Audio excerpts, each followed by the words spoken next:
Ini suatu kehormatan banget buat Doktif nih. Ada senior Doktif, suhu Doktif yang sangat Doktif hormatin. Ini beneran loh titelnya, bukan titel abal-abal ya guys ya. Dokter Bintang Sucahyo, spesialis ortopedi. Beliau sebagai Ketua Umum Reja Selindo. Ini perhimpunan dokter seminat rekayasa jaringan dan yang lagi heboh apa? Stem cell terapi. Dokter boleh memperkenalkan diri dok. Silakan dokter, monggo. Ya, perkenalkan saya Dr. Bintang Sucahyo, SPUT, subspesialis panggul dan lutut, konsultan, di mana saya juga mendapat amanah sebagai Ketua Reja Selindo yang merupakan perhimpunan seminat untuk rekayasa jaringan dan terapi sel. Terapi stem cell. Stem cell. Jadi stem cell itu dengan derivatnya, nggak stem cellnya saja. Jadi lebih kompleks itu stem cell dan derivatnya. Oh, gitu.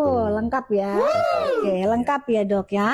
Apa sih sebenarnya yang dimaksud dengan stem cell dok? Ya, jadi stem cell itu, Doktif ya, adalah suatu sel yang punya kemampuan untuk dia bisa meregenerasi, mengganti sel tubuh yang rusak, kemudian dia bisa membentuk sel yang rusak itu menjadi sel yang kembali seperti semula, kemudian dia bisa memberikan efek anti radang, kemudian dia juga bisa melakukan mengganti jaringan yang rusak itu. Tetapi untuk menjadi stem cell itu diperlukan proses, dan stem cell itu adalah sesuatu yang hidup. Selnya itu hidup. Stem cell itu hidup ya guys. Nah ini yang perlu ditekankan. Stem cell itu sel yang hidup. Yang hidup, bukan sel yang mati. Oke. Dan untuk membuatnya itu adalah perlu proses. Jadi kalau ada yang ngomong stem cell dalam 1 jam 2 jam selesai, oh, itu? Bisa jadi. Oh itu ngibul tuh. Itu kalau bahasanya dokter overclaim itu ya. Nggak mungkin ya. Nggak mungkin. Karena apa? Untuk bikin stem cell itu juga harus di tempat yang mempunyai aturan. Gak bisa kita bikin di rumah, bikin stem cell gitu. Jadi, atau mungkin di klinik-klinik biasa mungkin nggak dok? Nggak mungkin, karena itu ada kaidah yang namanya GMP. Oh, jadi, boleh dong dijelaskan jadi mungkin? GMP itu adalah sebuah tempat yang akan memproduksi stem cell, itu aturannya ketat sekali, dan Kementerian Kesehatan mempunyai suatu ketentuan. Sebelum dia mau jadi memproduksi, didatangin dulu. Namanya divisitasi. Oh, sampai aturan Kemenkes juga ngatur ini ya? Ngatur. Tuh, Kemenkes loh. Terus? Iya, nah, nanti dari situ akan ada approval, sertifikasi bahwa gedungnya itu layak untuk memproduksi stem cell. Baru gedungnya aja udah kayak gitu ya? Itu aturannya. Oh iya. Kemudian produknya. Nah, produknya itu punya aturan lagi, ketat banget, bahwa untuk bikin stem cell itu harus ada area-areanya. Area ada yang mulai dari D, C, B, A.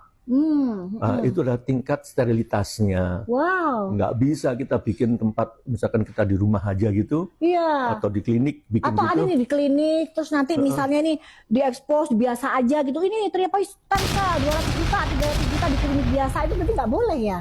Artinya kalau di klinik biasa? Ya, untuk pembuatannya, saya katakan tidak bisa. Pembuatannya ya? Pembuatannya. Produknya juga demikian. Tapi pemberian stem cell harus sekali diingat bahwa itu adalah sel hidup. Nah, tugasnya. Jadi hidup. Jadi dia itu harus diproduksi dalam instan. Nggak boleh disimpan.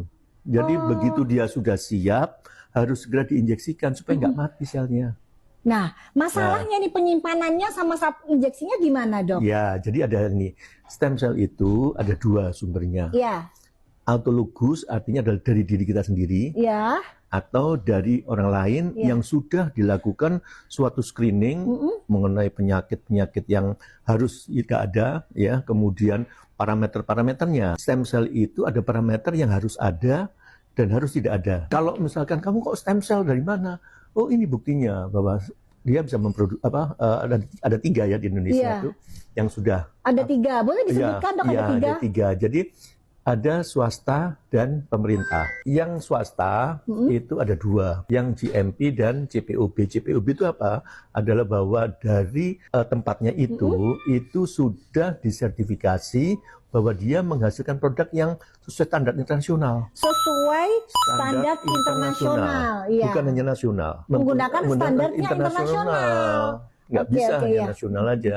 Nah, itu ada 3, yaitu adalah 1 dari Regenik, dari Kalbe, kemudian dari Prostem dari Prostem, Prodea, ya. dan yang pemerintah adalah dari RSCM. RSCM ya guys, RSCM ya, dan terus? itu baru 3 itu yang di-approve. Di lain-lain tempat yang memproduksi itu belum sepenuhnya sesuai, karena akan dideklar oleh Kementerian Kesehatan bahwa ini Iya. sudah memenuhi syarat produksi. Saya katakan tadi, Iya. stem cell itu kan hidup, Iya betul. maka dia harus diperlakukan sebagai benda hidup. Iya.